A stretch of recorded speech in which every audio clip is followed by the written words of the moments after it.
Boa noite para você que faz parte do meu canal no YouTube, Pastora Luciene Bela Vista.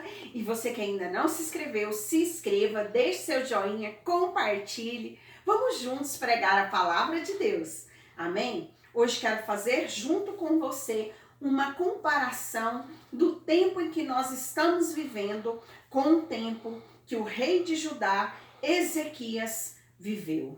Mas antes quero lembrar você que eu estou com um lencinho na cabeça, lembrando todas as pessoas, homenageando todas as pessoas que estão passando pela luta com câncer e lembrando a minha mãe que está passando por essa luta, e quero pedir para você deixar nos comentários, se você for orar pela minha mãe, um amém, e se você precisa de oração, coloca lá o seu nome que eu vou estar orando por você. Ou se você sabe de alguém que precisa de oração, amém? O rei Ezequias, que foi rei de Judá, estava passando por uma grave doença, em Isaías 38. Veja comigo. Naqueles dias, Ezequias adoeceu de uma enfermidade mortal. Veio ter com ele o profeta Isaías, filho de Amós, e lhe disse: Assim diz o Senhor, põe em ordem a tua casa, porque morrerás e não viverás. Um decreto. Estava sobre ele uma palavra liberada. Põe ordem em tua casa. Como você vai pôr ordem em tua casa se você não tem tempo de ficar em casa? Se você precisa fazer uma visita, se você precisa ir numa célula, na igreja, num ensaio, no seu trabalho, enfim, você não tem tempo de ficar em casa, não vai ter tempo de pôr ordem em lugar nenhum. Essa casa pode ser a sua casa natural, sim, mas pode ser também sua casa espiritual. Suas emoções, suas tristezas, angústias, aflições, mágoa, decepções, ponha ordem. Essa era a palavra de Deus liberada para o rei de Judá, o rei Ezequias. E ele morreria. Sobre o Brasil hoje, sobre o mundo hoje, está um decreto de morte. Todos nós estamos correndo risco de vida. Estamos em casa. E a palavra de Deus não muda. Põe em ordem a tua casa. Porque estamos passando por uma epidemia muito forte, há um decreto sobre nós. Mas nós já sabíamos disso. Desde quando chegou as mensagens de cultos nos lares, casas de paz, células, pontos de cura e tantos outros nomes, já estávamos preparando para ter o culto em casa, porque as igrejas seriam perseguidas e fechadas por um tempo, não é verdade? E a minha igreja está fechada e com certeza a sua também. E você pode comparar comigo, vendo o que Ezequias fez e o que você tem que fazer. Então virou Ezequias o rosto para a parede e orou ao Senhor. Quando ele ouviu o decreto de morte, quando ele ouviu que ele precisava pôr a ordem em casa, ele não julgou o profeta, ele não julgou a profecia, ele orou e buscou a Deus. Às vezes, quando ouvimos uma palavra liberada por um homem de Deus, por uma mulher de Deus, nós queremos julgar. Se ela está assim ou se ele está assado, não. Ele virou para o canto e orou ao Senhor.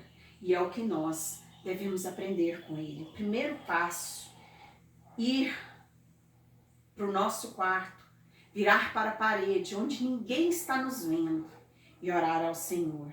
E ele disse: lembra-te, Senhor, peço-te de que andeis diante de ti com fidelidade.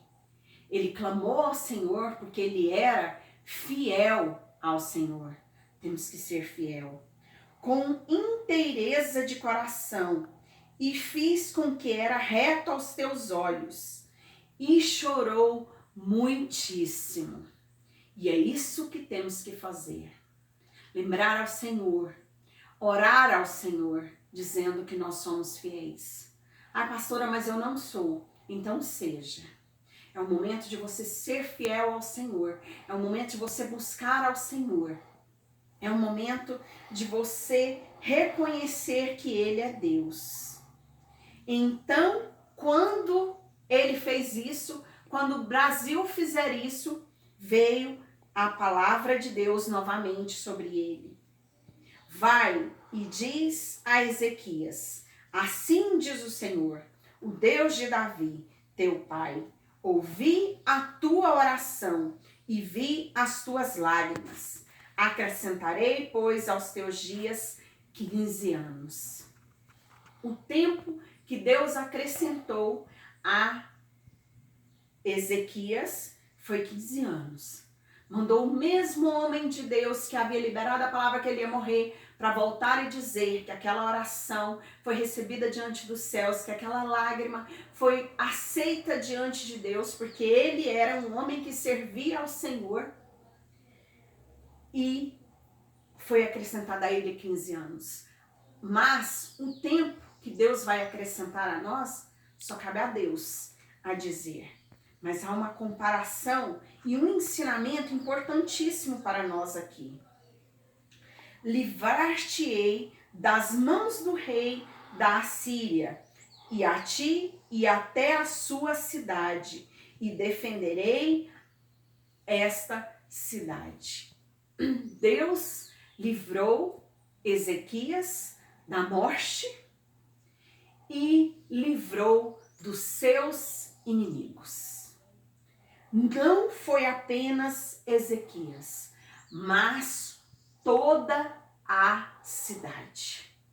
E aqui, Ezequias, no versículo 16, reconhece que Deus é o único que pode dar a vida e é o único que também pode dar a morte. Não cabe a nós matar ninguém, por isso há o mandamento: não matarás. Porque só o Senhor tem essa permissão para tocar em nossas vidas. Senhor, por estas disposições, tuas vivem os homens, e inteiramente delas depende o meu espírito. Portanto, restaura-me a minha saúde e me faz viver. O único que pode restaurar a nossa saúde e nos dar vida é Deus. E as lições que eu tiro desse capítulo 38, dessa doença de Ezequias, primeiro que quando ele recebeu a notícia que ele morreria, ele virou para a parede e orou. A segunda coisa é a fidelidade no versículo 3, que Ezequias tinha com o Senhor.